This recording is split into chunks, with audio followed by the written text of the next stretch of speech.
All right, look, if you think you've heard the subprime mortgage story, you ain't heard nothing yet. Because what you're about to hear is both unbelievable and may represent the largest fraud ever perpetrated on the American consumer. 820,000 Americans have already lost their homes this year due to foreclosure by the big banks that caused the economic collapse with their predatory lending in the first place. It's true that some homeowners had it coming because they signed mortgages they couldn't possibly pay. But many, many more are being kicked out of their homes because courts simply want to process foreclosures as fast as possible, even when it can be proven that the owners paid their mortgages on time, and even when the banks can't produce the paperwork that they even own the mortgage. Matt Taibbi is a contributing editor for the Rolling Stone. He wrote the story in the current issue, and the title says it all: Invasion of the Home Snatchers, how the courts are helping bankers screw over homeowners and get away with fraud. All right, a lot to talk about here, Matt. First, let's talk about the original problem. How did this problem start in the first place? Okay, way back in the day when you took out a mortgage, you were usually doing it with a local bank or a credit union, a human being who knew who you were and wasn't going to give you a mortgage if you were an unemployed drug addict, because they actually cared whether or not you were going to pay off that loan. So that was where their credit risk was based. They weren't going to make money if you didn't have any income. So let me just stop you right there, because then that bank, since it's going to hold the mortgage, has all the incentive in the world to make it a good mortgage, right, so it gets paid back. Right. Okay. Right. So how did the system change? Two things happened. First, they invented this process called securitization, by which you can take not one mortgage, but a whole bunch of them, hundreds or thousands, put them in a big bucket, chop them up, and make them into securities. That method allowed lenders to take their loans and then sell them off to somebody else on the secondary market.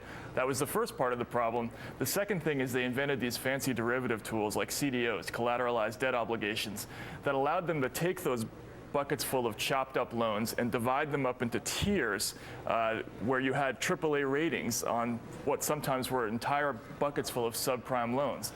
It's complicated, but the essence of it is you could take subprime loans and sell them off as AAA rated securities and AAA means credit risk almost zero. So you took something that's actually worth very, very little and you sold it as something that's worth a lot.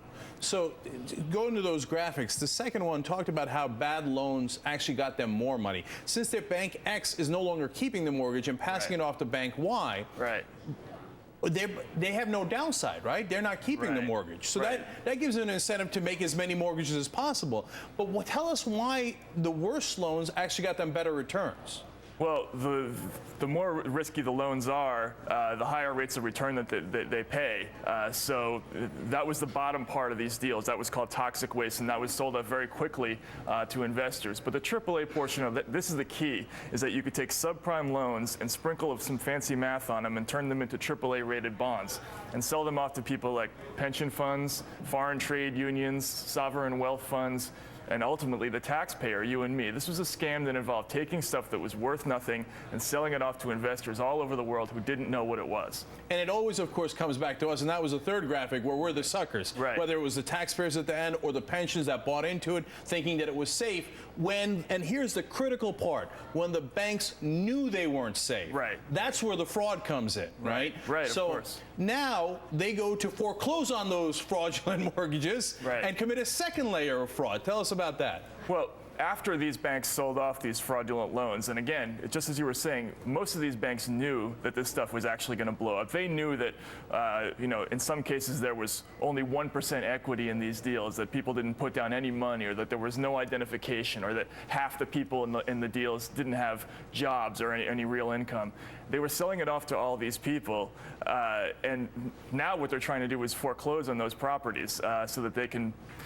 Now they've dumped these loans off on somebody else, and they just want to get rid of these deals. They never did the paperwork after they sold them off to those people, because why bother? You've already committed fraud. You've already dumped it off on somebody else. Why keep up the paperwork? Legally, they had to. They had to legally pass the note from one person to the next each time they did a sale, but they just didn't do it. So they're incentivized now, if I've got this right, to make sure you foreclose as quickly as possible, because that means you can close up the fraudulent loans and be done with them. Right. So that gets rid of your fraud quicker, right? Is that the main essence of it? Yeah, that's part of it. There's another factor here that in some cases they actually don't have an incentive to work it out with the homeowner because they actually owe their investors the entire amount of your mortgage. So if you're only paying 70% of the mortgage in modification, they owe that other 30% out of their own pocket. So their incentive is not to work it out with you, but to foreclose as quickly as possible. And that's why they're rushing it through the courts as fast as they can. Now, if you read Matt's piece, it explains in detail how some of these mortgages, they don't have signatures. Some of them, the mortgages are made up. It's obvious that they're made up, right? There are amazing cases. I saw one case where the bank actually said, we are the owner and holder of the note, and we have lost the note and are unable to locate it. In the same page.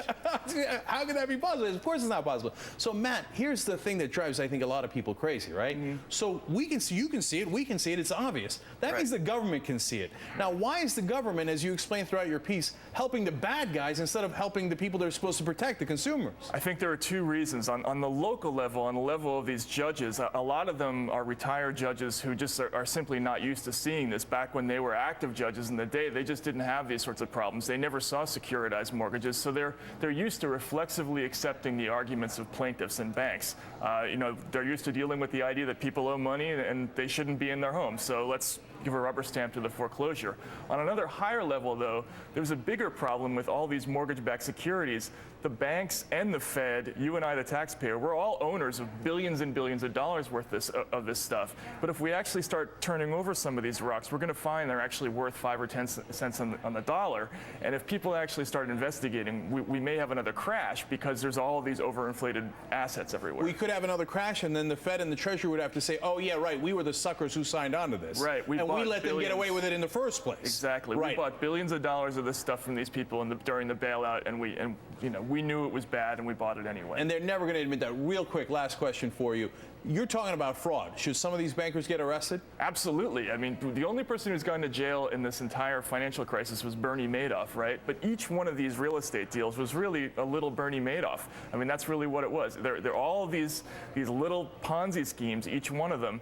It's essentially the same kind of investor fraud, and nobody's gone to jail, and certainly somebody should. And I'll tell you why they didn't, because Bernie Madoff ripped off rich people. Right. And you don't want to do that. That'll get you in a lot of trouble. Right. You're up off a lot of little average consumers. Well, that's no problem at all, right? And that's the problem here, and we got to fix it. Matt, it was a great piece in Rolling Stone. Thank you for joining us. Thanks for having me. Really appreciate it.